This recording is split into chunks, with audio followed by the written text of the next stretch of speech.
ಎಲ್ಲರಿಗೂ ನಮಸ್ಕಾರ ಸ್ನೇಹಿತರೆ. ನಾವು ನಮ್ಮ ಭಾರತ ದೇಶದ ಕಾನೂನುಗಳನ್ನ ನೋಡಿದಾಗ ಹೆಚ್ಚು ಹೆಣ್ಮಕ್ಕಳ ಕಡೆ ವಾಲಿರುವುದನ್ನ ನಾವು ಗಮನಿಸಬಹುದು.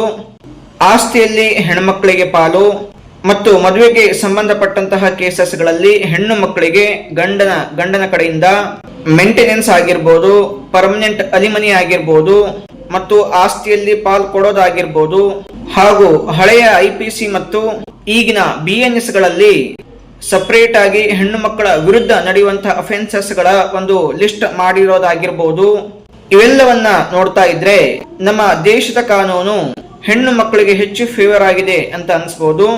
ಆಮೇಲೆ ಎಲ್ಲಾ ರಾಜ್ಯ ಸರ್ಕಾರಗಳು ಮತ್ತು ಕೇಂದ್ರ ಸರ್ಕಾರ ಕೂಡ ಹೆಣ್ಣು ಮಕ್ಕಳ ಫೇವರ್ ದಲ್ಲಿ ಕಾನೂನುಗಳನ್ನ ಮಾಡ್ತವೆ, ಸ್ಕೀಮ್ ಗಳನ್ನ ಕೂಡ ಅವರ ಫೇವರ್ ಆಗಿ ಮಾಡ್ತಾರೆ. ಈ ಪವರ್ಸ್ ಎಲ್ಲ ಅವರಿಗೆ ಎಲ್ಲಿಂದ ಬರುತ್ತೆ, ಯಾವ ಒಂದು ಬೇಸ್ ನ ಮೇಲೆ ಇವೆಲ್ಲವನ್ನ ಮಾಡ್ತಾರೆ ಅಂತೇಳಿ ನಮಗೆ ಅವಾಗ ಅನಿಸ್ತಾ ಇರುತ್ತೆ. ಇದಕ್ಕೆ ಮುಖ್ಯ ಕಾರಣ ನಮ್ಮ ಭಾರತ ಸಂವಿಧಾನದ ಆರ್ಟಿಕಲ್ 15. ಈ ಆರ್ಟಿಕಲ್ 15 ನ ಕ್ಲಾಸ್ 3 ನಲ್ಲಿ ವುಮನ್ ಮತ್ತು ಚಿಲ್ಡ್ರನ್ ನ ಸಲುವಾಗಿ, ಅಂದ್ರೆ ಹೆಣ್ಣು ಮಕ್ಕಳು ಮತ್ತು ಮಕ್ಕಳ ಸಲುವಾಗಿ ಸರ್ಕಾರಗಳು ಯಾವುದೇ ಸ್ಪೆಷಲ್ ಪ್ರೊವಿಷನ್ ಅನ್ನ ಇಂಪ್ಲಿಮೆಂಟ್ ಗೆ ತರಬೇಕು ಅಂತ ಹೇಳ್ತದೆ.